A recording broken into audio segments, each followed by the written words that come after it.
Defending Israel with David Harris on JBS is made possible in part by Barbara and Bob Goodkind, the Paul and Lynn Late Family Foundation, To Life, to Love, and the Patricia Worthen Allman Foundation.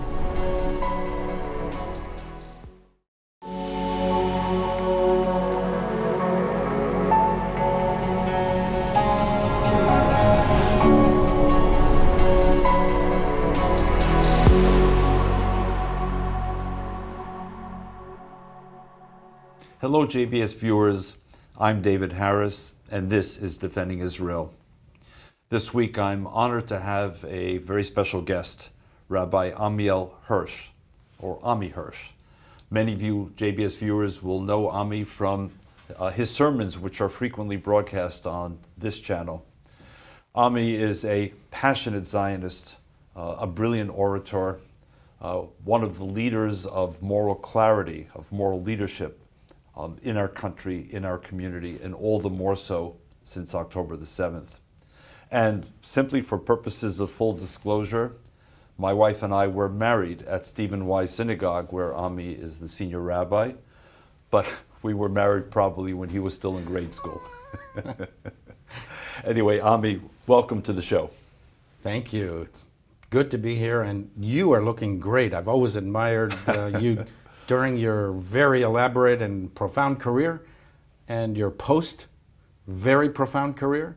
So you're really doing a great service to the Jewish community. You've done that for decades. It's an honor for me to be here with you. Well, it's not what I anticipated, but another good reason why I invited you on this show, Ammi. Ammi, first of all, for those viewers who may not know you or may not know about your background, from an early age you were connected to Israel. Explain. Well, my father, who was a Reform rabbi and was the founder of the Religious Action Center in Washington, D.C. in the early 60s, and spent 11 years as the executive director of the Religious Action Center, right when the civil rights movement began to take off. And the partnership between the Reform movement, led by my father at the Religious Action Center, and Martin Luther King and the civil rights leaders was very tight, very profound. And at 1973, my father, I should say, never saw a contradiction between universalism and particularism, between social justice, what might be termed today in shorthand tikkun olam, and Zionism. And he was always a Zionist from the very beginning, even when the Reform movement itself was cool on Zionism. And he decided to move the international headquarters of the Reform movement to Jerusalem in 1973. He moved his entire family of the four of us, the four kids, and that's how I ended up to Israel. In Israel, I was 14 years old in 1973, and we got to Israel 3 months before the Yom Kippur War. I spent 4 years in high school. They dropped me into an Israeli high school, not really knowing Hebrew, but within a very short time, I was completely fluent in Hebrew, and if you kind of know what I mean, I became more Israeli than even the Israelis, because I had, you were 14 years old, and I wanted to fit in, and I loved Israel. So I spent 4 years in high school, and then I was drafted. I spent 3 years as a tank commander in the IDF, and then one thing led to another. But those 7 years in Israel were very formative years. They were, in biblical terminology, the 7 years of plenty, and they filled me up for my entire life. Did you know from an early age, as the son of a rabbi, that you yourself wanted to be a rabbi, or did you have other career ideas along the way? Never gave it a passing thought. It's really a funny story. Until my wedding night, when my father was a very close friend with the then dean of the Hebrew Union College in New York, Paul Steinberg of blessed memory. And we got married in 1984. We first got married in Jerusalem in the campus of the Hebrew Union College. And because my mother-in-law always dreamt of how her daughter's wedding would look, we did, in effect, another wedding on the way back in London, where I met my wife. And so at that ceremony. It was everything, including the wedding gown, and there was no chuppah, but it was everything else. The custom in England was that the groom give a charge in honor of the bride. So I worked hard on it, and it was pretty good. And somebody comes up to me afterwards, sticks his hand out. I was an attorney at that time in New York, and he says to me, "Hi, my name is Paul Steinberg. You don't know me. I'm the dean of the rabbinical school at the Hebrew Union College. You're wasting your time as a lawyer. You should be a rabbi." And it had never entered my mind up until then. But by the end of the evening, we had a room upstairs in the hotel where the reception was. By the end of the evening, when, most couples are consummating their marriage or at least opening their wedding gift, I told my wife, "You know what? I think I'm going to be a rabbi." Now, she had married what she thought was going to be a New York attorney with high earning power. But I think it all worked out well in the end. So you went from high earning power to high earning power. At least a higher spiritual level, I hope. And once you made that decision, there was no question that you'd follow the Reform Jewish trajectory? Yeah. And I'm of course very happy with that. I would do that again. Okay, so let's fast forward, because you have been one of the most prominent voices, certainly in the Reform movement, if not more broadly, since October the 7th. How would you characterize today the Reform movement's attitude towards Israel, and more broadly, if you will, ideologically towards Zionism? Well, I think there's a lot to be concerned about in terms of the future. Which is why I'm asking. As of now, my intuitive impression, which is supported by various empirical surveys, indicate that most American Jews, most liberal American Jews, and most Reform American Jews are strongly pro-Israel. Okay, something like 80 to 85%, maybe a little less when you zero in on the Reform movement, but very high numbers. And so what I speak and the values that I articulate are in effect representative of the mainstream of Reform Jews in the pews and Reform rabbis. The challenge is, the younger you go, the less true that is. So that the last survey that I saw of 18 to 24-year-olds, I don't know if you saw this, David, that roughly half of them, I think the number was 48% of them, define themselves either as anti-Zionist, or their criticism of Israel is so substantial that in effect it's the same thing. So what went wrong? Look, you can, and I've heard these arguments that young people have grown up knowing only center-right and right-wing governments, and Netanyahu has been the only prime minister they've known, and it's a government that's hard to identify with for largely liberal Jews who are the bulk of American Jewry. And I think that plays a role on a certain level. But fundamentally, the problem, in my view, is connection to Judaism. That's where we're losing the struggle, and we have a lot to worry about in terms of the future. And Israel is a manifestation of the larger challenge of what we call Jewish continuity. And I think, and I've always felt, that there's a direct correlation between the intensity of your support of Israel, which itself is part of the larger issue of the belief in the centrality of Jewish peoplehood. There's a direct correlation between that and Jewish identity. And the less Jewish identity you have, chances are the less everything, including attachment to Israel. That's why you see that the Orthodox, at least the Zionist Orthodox, the modern Orthodox in the United States, have, by all accounts, the strongest connection to Judaism. And the more liberal you get, the numbers show decreasing numbers in terms of the attachment to Israel. And so fundamentally, in my view, it's a question of Jewish identity, Jewish knowledge, Jewish literacy, Jewish education.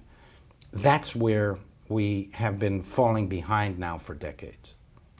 Do you see a growing awareness of this within the Reform movement and focus much more on Jewish literacy, Jewish knowledge, Jewish learning, Jewish education, or is it still lagging behind? I think there's an awareness of it, but I think there's a sense also that there's a limit to what we can do. You know, that is the result, the product of our times. We're all the products of our times. And the fact of the matter is, Western civilization is in many ways post-religious. At this point in time, on any given day, today, less than half, fewer than half of American Jews are affiliated at all with any institution, including and let alone synagogues. So these social factors are driving identification with Judaism and support and affiliation with Jewish institutions. So the problem is much bigger than, you know, any specific ideology.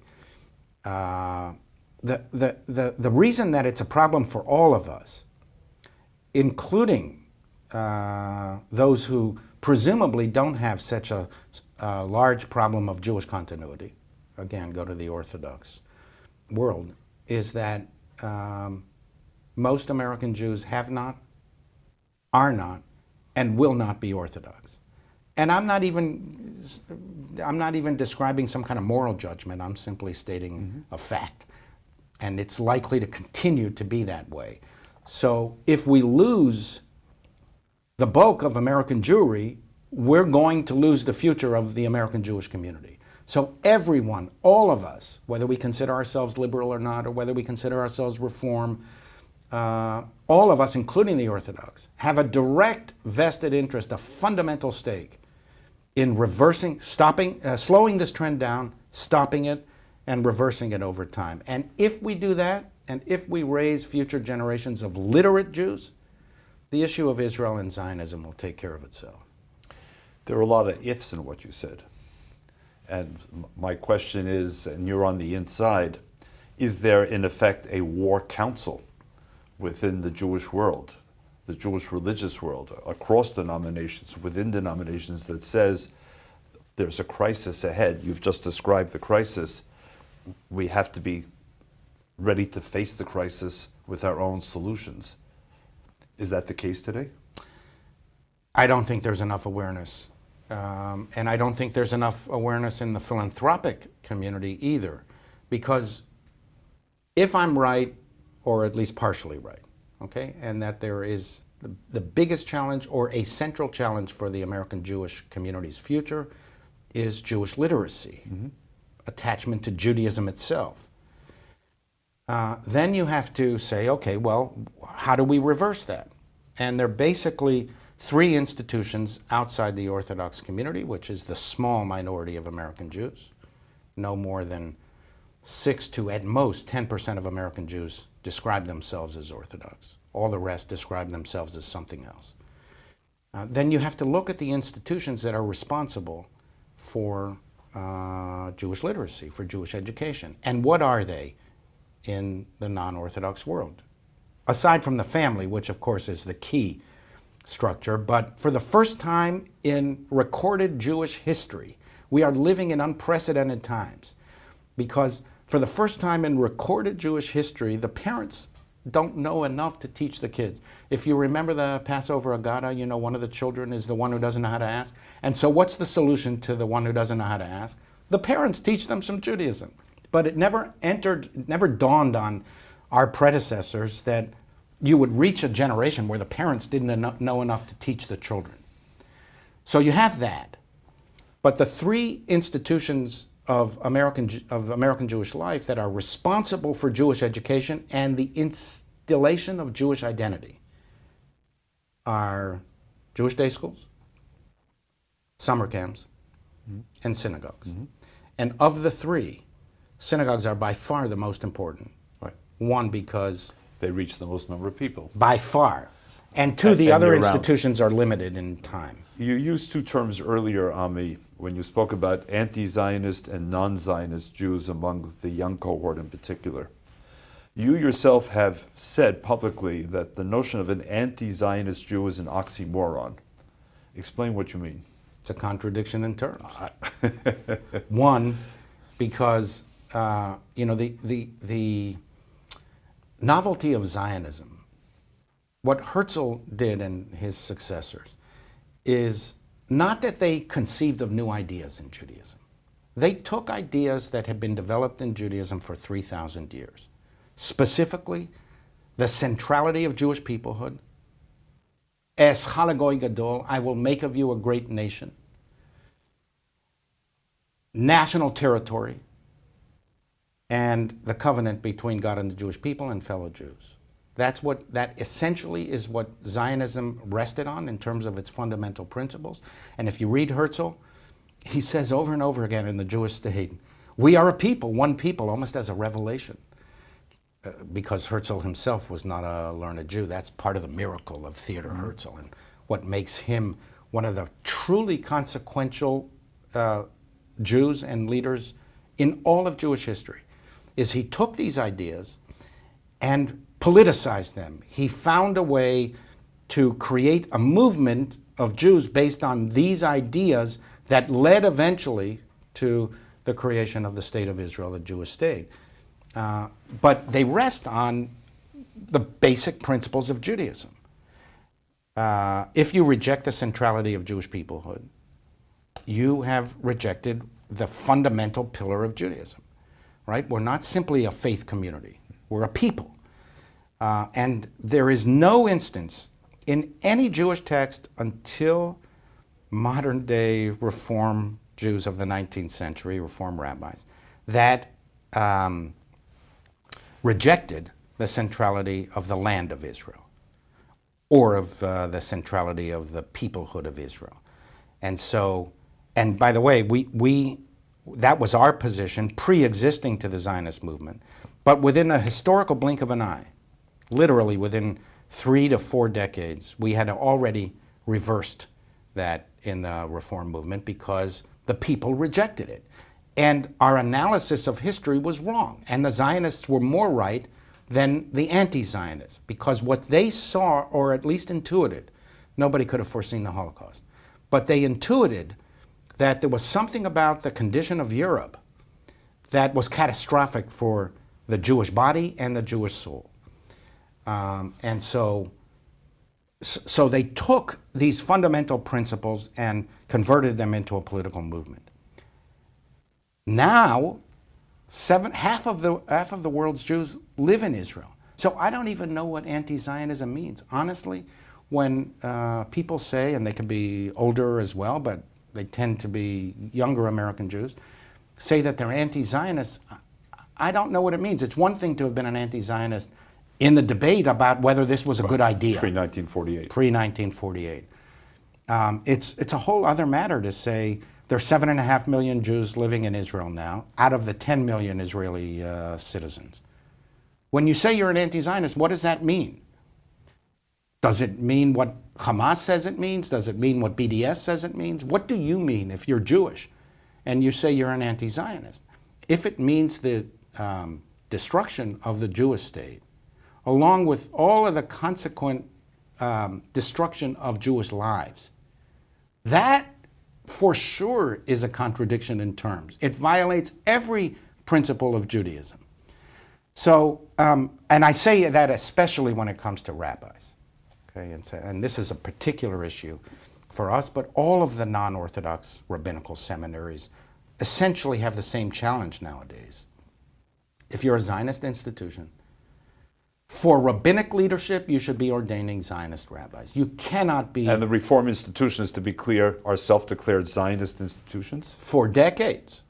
And we, for example, have a campus in Israel on King Jerusalem. David Street. Absolutely. So that's a real problem, okay? And that's a real challenge. It's not that if there's a group of Jews who define themselves as anti-Zionists, of course they're entitled to their views. And if they can find spiritual leaders to lead them who also believe the same thing, bless them.